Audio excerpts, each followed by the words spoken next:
بسم الله الرحمن الرحيم.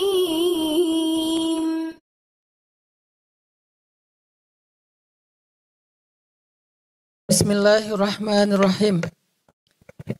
Assalamualaikum warahmatullahi wabarakatuh.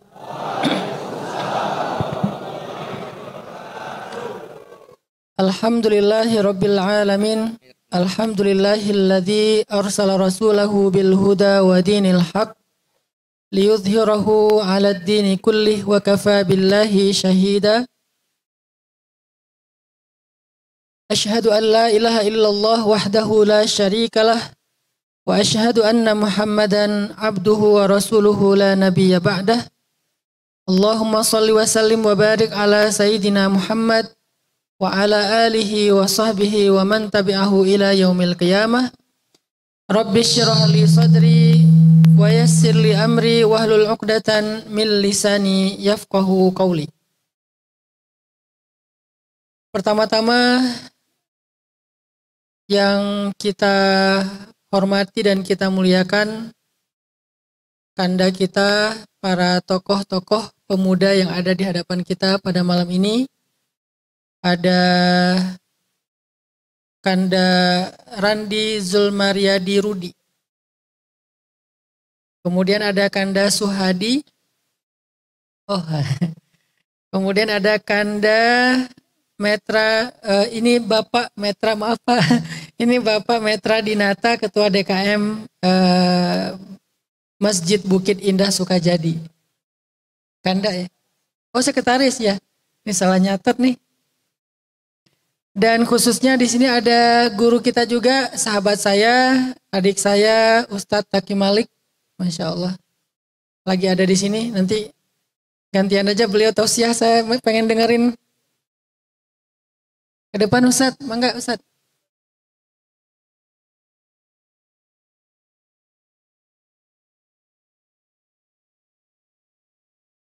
Ternyata Masya Allah beliau diam-diam tadi sengaja sholat isya di belakang. Seandainya saya tahu ada beliau, pasti tadi minta beliau yang jadi imam. Karena yang hafiz lebih utama daripada kita. Jazakumullah khair Ustaz atas kesempatannya hadir. Dan yang paling spesial adalah anak-anak muda Kota Batam dan sekitarnya. Anak-anak muda yang hadir di Masjid Bukit Indah Sukajadi yang dirahmati Allah Subhanahu wa Ta'ala.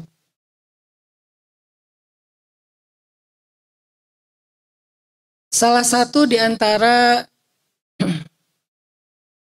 kunci dan rahasia untuk selalu stabil kondisi emosional kita, karena hari ini anak muda itu dihadapkan dengan sebuah fenomena baru, yaitu fenomena mental illness.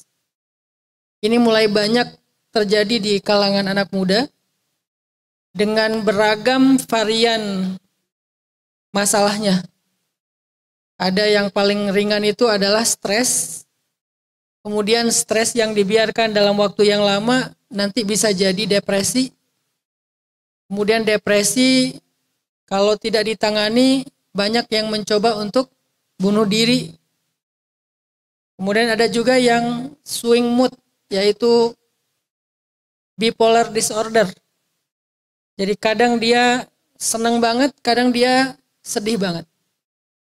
Tiba-tiba happy, tiba-tiba marah-marah. Kalau ada masalah nggak bisa nahan diri. Kalau ada problem, meluap-luap mengekspresikannya. Ini bisa bipolar. Dan yang paling mengkhawatirkan dan cukup parah juga banyak terjadi di Indonesia hari ini adalah skizofrenia. Skizo ini bukan sekedar dia pengen bunuh diri, tapi lebih parahnya lagi dia ingin menyakiti dan membunuh orang lain. Dia mulai muncul semacam wasawis, kayak bisikan di dalam benaknya, di dalam telinganya untuk menyakiti orang lain. Di antara kasus yang bahaya dari skizo ini adalah ada seorang pilot yang mengalami mental illness skizo. Kemudian ketika dia sedang bertugas membawa pesawat, muncul wasawis, muncul bisikan untuk bunuh dan membunuh orang lain, bunuh diri dan membunuh orang lain. Akhirnya dia menerjunkan pesawatnya dengan kecepatan yang luar biasa ke laut dan kemudian tidak ada satupun yang selamat. Ada lagi kasus misalnya seorang driver dari sebuah mobil rental yang ternyata karena dia beda sama kanker ya. Kanker kalau sakit kelihatan karena dia fisik. Tapi karena mental nggak kelihatan, secara umum kita ngerasa ini orang normal. Ternyata dia skizo. Ketika dia di jalan tol kecepatan sekitar 100, 110, 120, ada truk lagi berhenti karena mungkin bocor ban atau apa, muncul wasawis, tabrakin truk. Akhirnya dia nabrak truk tersebut. Ada yang luka-luka, ada yang meninggal, dan seterusnya. Hari ini, Indonesia, terutama anak muda, menjadi sebuah harapan yang sangat luar biasa bagi masa depan Indonesia.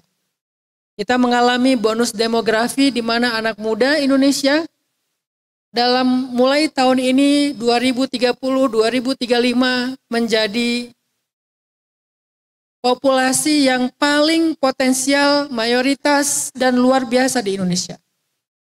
Beda banget dengan Jepang.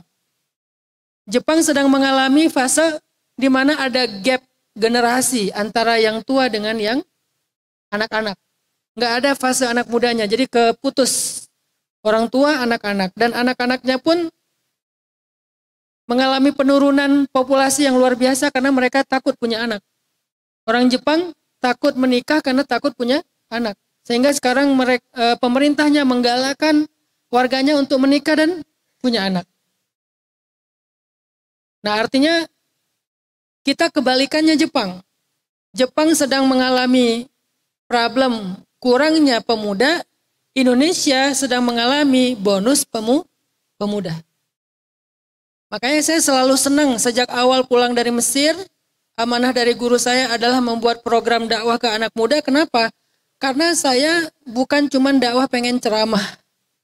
Tapi bagi saya dakwah itu adalah sebuah visi. Saya ingin memberi sedikit kontribusi saya untuk Indonesia, tetapi bukan untuk hari ini. Untuk 10, 15, 20 tahun ke depan, yaitu dengan mengajak anak muda menjadi lebih dekat kepada Allah Subhanahu wa taala. Atau kalau bahasa umumnya mengajak anak muda lebih positif. Kalau bahasa dakwahnya mengajak anak muda lebih dekat kepada Allah, yaitu hijrah. Sehingga ketika anak muda ini sudah hijrah, dekat ke masjid, mencintai Al-Quran, tidak pernah meninggalkan sholat, belajar akidah, belajar syariah, otomatis dia akan menjadi orang yang impactful terhadap masyarakat secara positif. Otomatis dia akan menjadi orang yang rahmatan lil alamin, bermanfaat, menjadi kebaikan bagi banyak orang. Ini adalah harapan besar Indonesia 10-20 tahun ke depan. Karena saya adalah harapan dari guru saya sekitar 20 tahun yang lalu. Ketika saya masih SMA, sebelum saya berangkat ke Mesir, guru saya bilang gini ke saya. Dan ke teman-teman saya seleting, satu angkatan, guru saya bilang gini. Ustadz nggak melihat kalian siapa yang ranking 1 hari ini di kelas. Itu adalah nilai akademik, itu prestasi akademik, itu bagus. Tetapi bukan itu yang paling penting bagi Ustadz, kata beliau. Yang paling penting bagi Ustadz adalah melihat ranking berapa kalian dalam kehidupan kalian nanti 20 tahun dari sekarang. Ranking berapa kalian di tengah-tengah masyarakat 20 tahun dari sekarang. Saya, teman-teman saya yang sama-sama satu angkatan, kemudian kita setengah dari kelas itu berangkat belajar ke Mesir. Ada Dr. Amri Fatmi, ada Ustadz Abu Huzaifah ahli hadis, ada Ustadz Ifan ahli sastra Arab, Ustadz Amri ahli akidah dan filsafat, ada Ustadz Awalul Zikri ahli fikih dan seterusnya. Kita ini adalah produk dari harapan, pemikiran, pendidikan guru kita 20 tahun yang lalu. kita adalah produknya. Sehingga dari situ saya membayangkan, saya harus meneruskan estafet guru saya. Saya adalah produk dari guru saya, yang alhamdulillah dengan pendidikan dari guru saya, pendidikan di Al-Azhar, dan di atas semua itu adalah karena karunia Allah, akhirnya saya punya kesempatan berdakwah keliling Indonesia, berdakwah di sosial media, dan disambut baik oleh anak-anak muda yang luar biasa. Sekali saya posting 1 minute booster misalnya, alhamdulillah yang mendengarkan itu sekitar 500 ribu sampai 1 juta viewer atau views misalnya. Apa yang saya maksud dari kalimat ini? Maksudnya pertama, berapa banyak pahala jariah yang mengalir kepada guru saya dari satu saja 1 minute booster. Satu saja. Kayak tadi sore lagi di tempat penginapan, daripada saya nganggur di kamar, nggak bawa istri, sendiri jomblo. Ya udah saya bikin konten, speaking of my mind. Jadi ngomongin apa yang ada di pikiran saya. Kepikiran tentang masalah man aslaha ma bainahu wa bainallah aslahallah ma bainahu wa bainan nas. Siapa yang memperbaiki apa yang ada di antara dia dengan Allah, Allah perbaiki antara dia dengan manusia. Saya sampaikan, ngedit sedikit, kasih back sound, tayang. Sekarang mungkin sekitar 200 ribu yang mendengar. Dari 200 ribu, 500 ribu, 1 juta orang yang mendengar itu, berapa yang mendapatkan hidayah? Maka berapa pahala yang mengalir kepada guru saya yang telah mengajarkan ilmu itu kepada saya? Sehingga saya ngerasa, wah nggak boleh terputus nih pahala guru saya. Dan saya pun ingin mendapatkan kebaikan yang sama seperti guru saya dengan berbagi kebaikan, sehingga ketika kebaikan ini disebar, insya Allah juga mengalir kepada saya. Estafetnya begitu.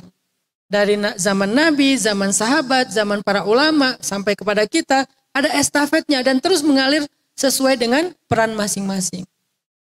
Saya adalah produk dari guru saya, pemikiran dan pendidikan guru saya 20 tahun yang lalu. Yang kemudian hasil dari produk itu masuknya ke dakwah anak muda. Ada yang masuknya ke dakwah akademik, ada yang masuknya ke dunia profesional. Di antara teman seangkatan saya ada yang dokter spesialis, ada yang profesor di bidang filsafat, macam-macam lah. Mereka ngambil jalurnya sendiri-sendiri. Intinya adalah produk pemikiran guru saya itu jadi bermanfaat untuk umat, bermanfaat untuk bangsa. Dan saya ingin meneruskan estafet itu, memiliki produk 20 tahun lagi, walaupun saya tidak mendidik teman-teman secara rutin, tetapi beberapa ide dan gagasan itu bisa teman-teman aplikasikan, insya Allah kita akan melihat Indonesia 20 tahun lagi lebih dahsyat daripada sekarang. Karena anak-anak mudanya lebih hebat daripada di masa saya. Di masa sebelumnya, kalian jauh lebih dahsyat, lebih hebat, lebih inovatif, lebih kreatif, lebih open-minded. Artinya Indonesia punya peluang dan harapan yang sangat besar untuk memimpin dunia dengan peradaban yang luar biasa dari anak muda. شكرا هديت قلبي شكرا